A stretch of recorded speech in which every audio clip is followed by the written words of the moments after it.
উত্তরবঙ্গে টানা বৃষ্টির জেরে বন্যার আশঙ্কা। নজর রাখা হচ্ছে পরিস্থিতি মোকাবিলায় প্রস্তুত প্রশাসন। নবান্ন থেকে বার্তা মুখ্যমন্ত্রী। রাজ্যের ভাঙন পরিস্থিতি নিয়েও এদিন উদ্বেগ প্রকাশ করেন মমতা। এ বিষয়ে কেন্দ্রের বিরুদ্ধে ক্ষোভ উগরে দেন তিনি। টানা বৃষ্টিতে বিপর্যস্ত উত্তরবঙ্গ, বাড়ছে উদ্বেগ। ক্ষতিগ্রস্ত কালিম্পং। সিকিম যাওয়ার রাস্তা বন্ধ, আটকে পড়েছেন বহু পর্যটক। টানা বৃষ্টিতে ধস নামে দার্জিলিং পাহাড়েও। উত্তরবঙ্গের পরিস্থিতি নিয়ে উদ্বিগ্ন মুখ্যমন্ত্রী। নবান্ন থেকে জানালেন, পরিস্থিতির উপর নজর রাখা হচ্ছে, যে কোনো পরিস্থিতির জন্য প্রস্তুত প্রশাসন। উত্তরবঙ্গ আজকে বন্যায় ভাসছে, যে কাগজে আমি রিপোর্ট দেখছি, এবং বিশেষ করে কালিম্পংয়ে সিকিমে কয়েকদিন ধরে খুব বৃষ্টি হচ্ছে। সিকিমের রাস্তায় ধসও নেমেছে, রাস্তাও অনেক পর্যটক ট্র্যাপ হয়ে গেছে, সেটা দেখে নাও, যাতে তারা ফিরে আসতে পারে, কোনো অসুবিধা না হয়। If you want any help from us, ওটা অলরেডি রাস্তাটা তৈরি হয়ে গেছে, অন্যরা ব্যাক করতেও শুরু করেছে।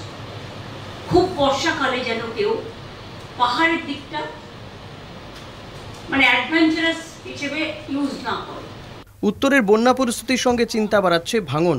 মালদায় ভাঙন নিয়ে উদ্বিগ্ন মুখ্যমন্ত্রী। ফরাক্কায় ড্রেজিং নিয়ে নিশানা করেন কেন্দ্রকে। এবং গঙ্গার ভাঙন, এটা কেন্দ্রীয় সরকারের দেখার কথা। আজকে দীর্ঘ 12 বছর ধরে, 10 বছর ধরে ওরা দেখছে না, 1 পয়সা খরচও করেনি গঙ্গার ভাঙনের জন্য। ফরাক্কাও ড্রেজিং করেনি।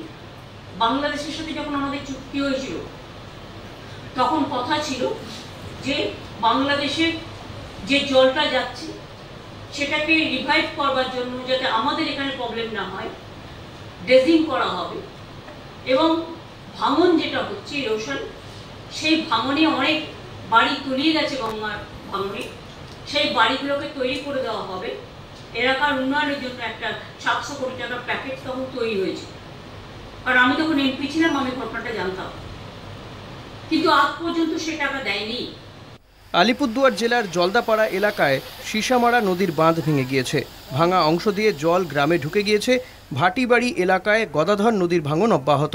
গদাধর নদীর বাঁধ ভেঙে ভাটিবাড়ি এলাকা প্লাবিত হয়। এছাড়া মাঝের ডাবড়ি এলাকাও ভাঙনের মুখে পড়ে। ক্ষতিগ্রস্ত এলাকার বাসিন্দারা। কলকাতা টিভি।